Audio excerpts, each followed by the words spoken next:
We're talking about leadership, self-leadership. Talked about how we're leading relationally, how we're leading spiritually, our own lives, how we're leading physically, and how we're leading mentally. But let me just land with this when it comes to leadership.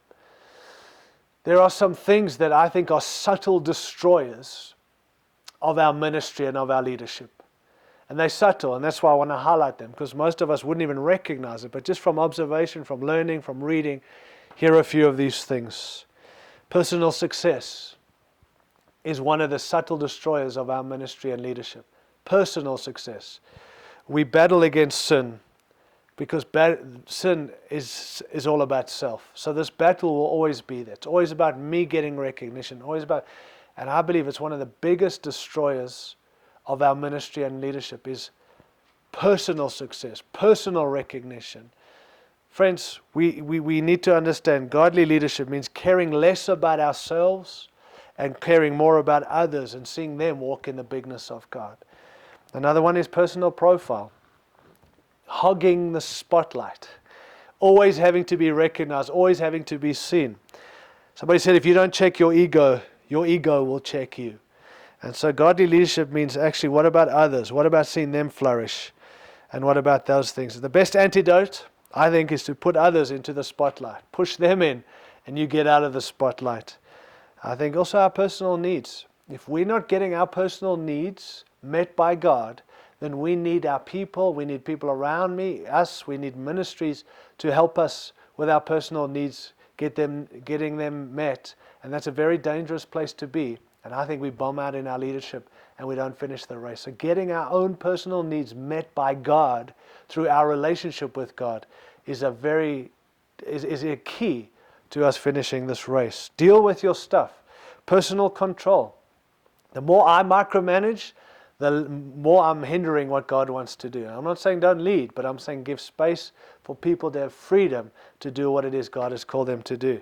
Personal distraction. Every day we're contending for that which we've been called to do. And I'm amazed how many leaders are distracted. And so we have to understand personal distraction is probably one of the major things that gets us to not fulfill what it is that God has called. Stay focused on Jesus. Not on the critics, not on your thing, on Jesus. And we'll finish this race. Allow people around you to give them permission to get personal in your life, to speak in, to challenge, not because they want to, but because you need them to. Watch your personal walk. Letting your personal walk with Christ slide is one of the biggest dangers to falling out of the race. Don't let your personal walk with Jesus slide. Lay down your life. There's a personal cost, and the more we're willing to pay the price, the more we can walk in the bigness of what God has. And lastly, I want to just say, in all that we're called to, stare down fear. Fear, as I said before, is one of the things that sucks the life of God out of us, but also stops us from fulfilling the will of God. And somewhere we got to pray, we got to read, but then we actually got to go and do it. Amazing how David in the tent with Saul, talking about taking out Goliath.